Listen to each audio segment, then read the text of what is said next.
पल्लव राजवंश की जब हम बात करते हैं तो पल्लव लोग आंध्र प्रदेश के दक्षिण में शासन करते थे। पल्लव लोग आंध्र प्रदेश के दक्षिण में शासन करते थे। पल्लव राजवंश की स्थापना श्री विष्णु ने किया था।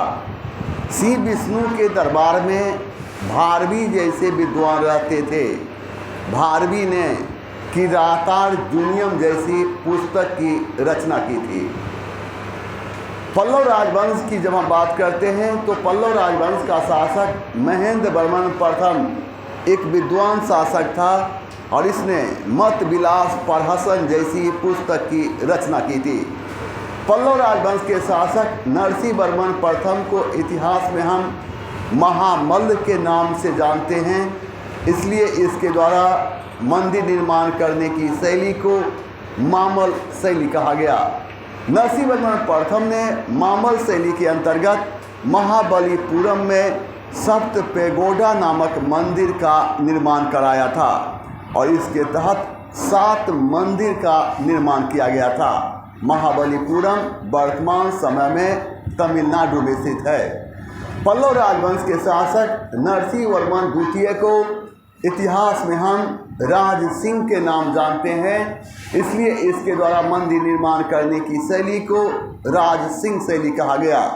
नरसिंह वर्मन द्वितीय ने राज सिंह शैली के अंतर्गत कांची में कैलाश मंदिर का निर्माण कराया था और यह भारत का पहला मंदिर है जिसमें सर्वप्रथम गोपुरम का प्रयोग किया गया।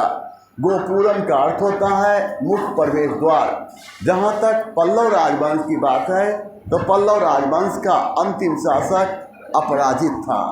अच्छा, अब देखिए यहाँ पर, पहले रुक जाओ, आपसे यहाँ प्रश्न पूछा जाएगा कि पल्लव राजवंश की स्थापना, देखो यहाँ पर पल्लव राजवंश की स्थापना कौन किया था? तो पल्लव राजवंश की स्थापना श्री विष्णु ने किया था। कौन किया था? श्री विष्णु। पूछेगा श्री विष्णु के दरबार में एक विद्वान रहते थे, उसका क्या नाम था? तो भारवी था। तो भारवी ने कौन सी पुस्तक की रचना की?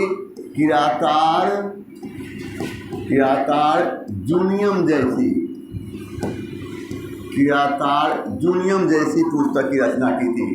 पूछेगा पल्लव राजवंश का शासक कौन था? तो महेंद्र वर्मन प्रथम। महेंद्र वर्मन प्रथम कैसा शासक था? तो विद्वान शासक था। इसने मत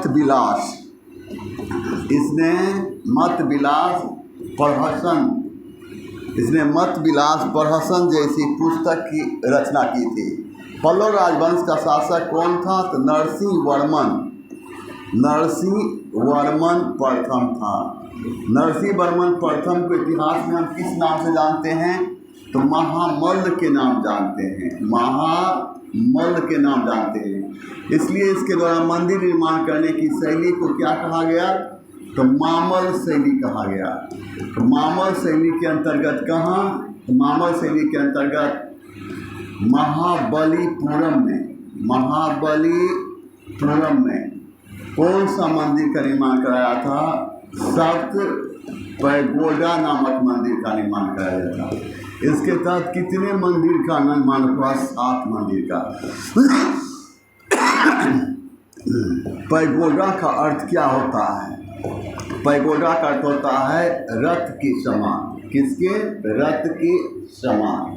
पूछेगा पल्लव राजवंश का शासक कौन था? तो नरसिंह वर्मन द्वितीय था। नरसिंह वर्मन द्वितीय के इतिहास में किस नाम जानते हैं? राज सिंह के नाम जानते हैं और इसलिए इसके द्वारा मंदिर निर्माण करने की शैली को क्या कहा गया? राजसिंह शैली।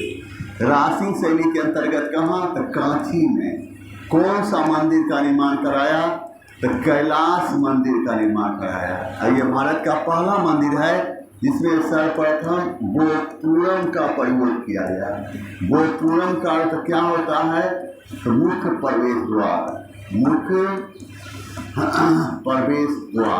पल्लव राजवंश का अंतिम शासक कौन था?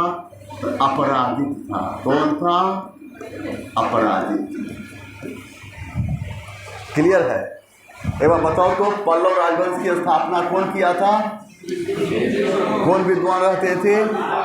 कौन सी पुस्तक की रचना की? पल्लव राजवंश का शासक कौन था? कौन सी पुस्तक की रचना की? पल्लव राजवंश का शासक कौन था? इसे क्या नाम से जानते हैं?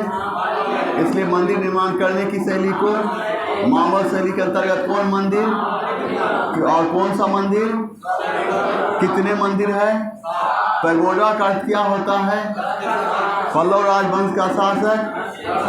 इसे इतिहास में किस नाम जानते हैं? और ये बताइए कि इसे कहाँ पर कौन मंदिर का निर्माण कराया और क्या प्रयोग हुआ है? गोपुरम का अर्थ होता है पल्लव राजवंश का शासक। क्लियर है? अब लिख